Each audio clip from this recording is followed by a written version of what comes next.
With the name of Allah, the most merciful, most compassionate, we will do ḥikam number 16. This one is a bit involved, but very interesting, a very profound one. We'll do our best to do it in English.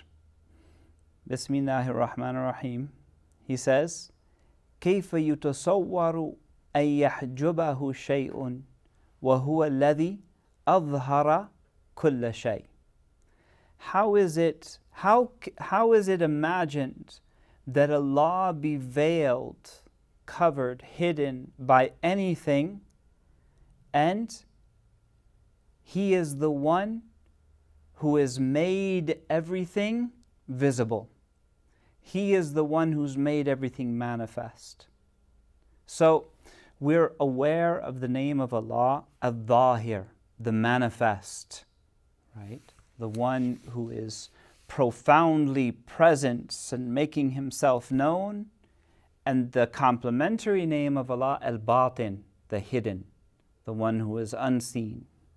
So from one standpoint, we don't see Allah subhanahu wa ta'ala directly with our eyes. We understand that that is for the believers in the hereafter, right? In the highest levels of paradise, they will see Allah, but they will see Allah in a way that is not like we see anything from this physical world, right? We don't even know how to explain how that will be, but we've been told that it will be.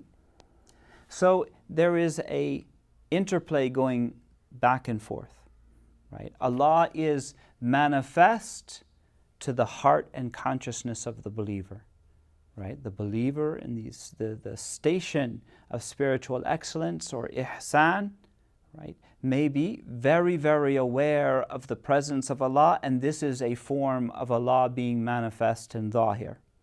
We know that these inanimate objects of the world and all of its occurrences and events require a cause, right? We don't entertain this idea that there can be effects without causes.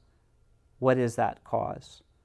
Who is behind this? What is the source? So in that way, Allah is manifest. We see that there is a purpose and there is a design to the world, which is also a manifestation of the will of Allah subhanahu wa ta'ala and His intent and purpose. So in this way, Allah is obvious.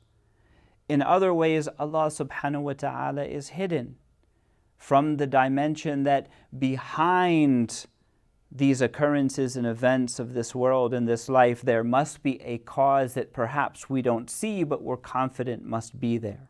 Or the fact that we don't see Allah subhanahu wa ta'ala in this world with our eyes, because then where would be the test of faith? Everyone would have faith. And that's not the purpose of this universe. The purpose of this universe is to test you. First and foremost, are you going to have confidence? Are you going to believe? Are you going to read these signs and understand and gain that conviction? So, everything has a cause. How is it that Allah is veiled or hidden by anything when He is the cause of all things, and we behold those things that require a cause?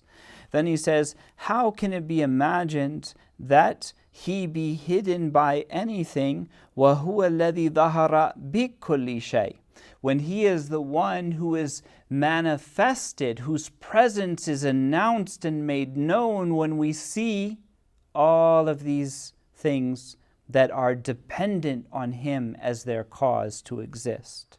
How can it be imagined that Allah be veiled by anything? وَهُوَ الَّذِي ظَهَرَ فِي كُلِّ شَيْءٍ, and He is the one who is manifest in everything. Every object, in the fact that it is in need of a creator, and the amazing nature of its design is within its very self speaking of the presence of His creator. How can it be imagined that He be veiled by anything? وَهُوَ الَّذِي ظَهَرَ لِكُلِّ شَيْءٍ. Allah subhanahu wa ta'ala, His presence is made known. For example, The animals, we are told, sing the praises of Allah, make dhikr of Allah when the birds sing and so on. They are aware of the presence of God. We assume that were there an awareness, of types or kinds given to inanimate life, it would be aware of its creation. And some of our teachers have said that every object has two facets to it. One that points toward its creator, okay, because that is its cause that gives it existence, and another that points toward the rest of creation, right? And when you see that thing, right, that aspect of it that's pointing to you is announcing the presence of its creator and also demanding of you that you deal with it in a responsible way. How can it be imagined that he be hidden by anything? وَهُوَ الظَّاهِرُ قَبَلَ وُجُودِ كُلِّ شَيْءٍ. How is it that he could be hidden by anything, and he is the one who is manifest before anything existed? Allah was, and there was nothing along with him, and then things were. How could they somehow overpower the presence of Allah? It is not Allah that is hidden, it is us that are veiled from Allah subhanahu wa ta'ala. How can it be imagined that anything, that he be hidden by anything when he is more manifest than anything?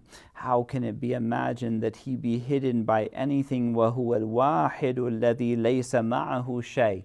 And Allah is the one, right? He is the one, and the like of him, the nature of him, there is nothing like Allah subhanahu wa ta'ala. So he is one and unique, and in that way he is solitary, and in a way there is nothing alongside Allah subhanahu wa ta'ala, particularly considering that anything might be at the level of Allah subhanahu wa ta'ala, right? It pales in comparison.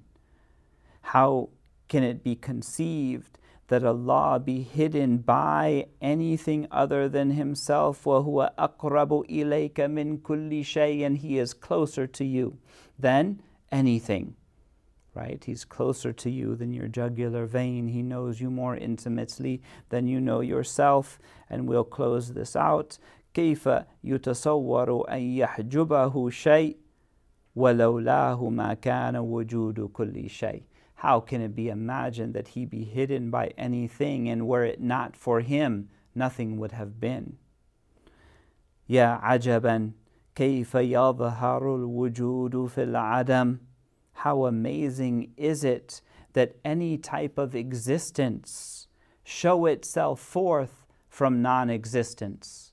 Things don't bring themselves into existence. They don't happen on their own. They're not caused by themselves. That would be, right, a circular argument or a vicious circle. أم كيف يثبت الحادث مع من له وصف القدم.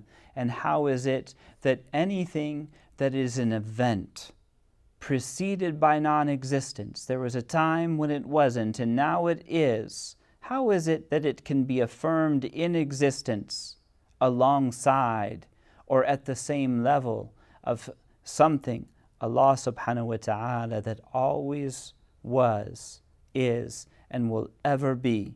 How is it that the two can even be like one another? Barakallahu feekum. There we have a series of ḥikam for our Ramadan 2020 that hopefully will give us a little bit more of a 2020 insight to our basira, right? As we try to fill these solitary nights and days with something special, because clearly Allah has a special design for us this Ramadan, and the dunya is never going to be the same again.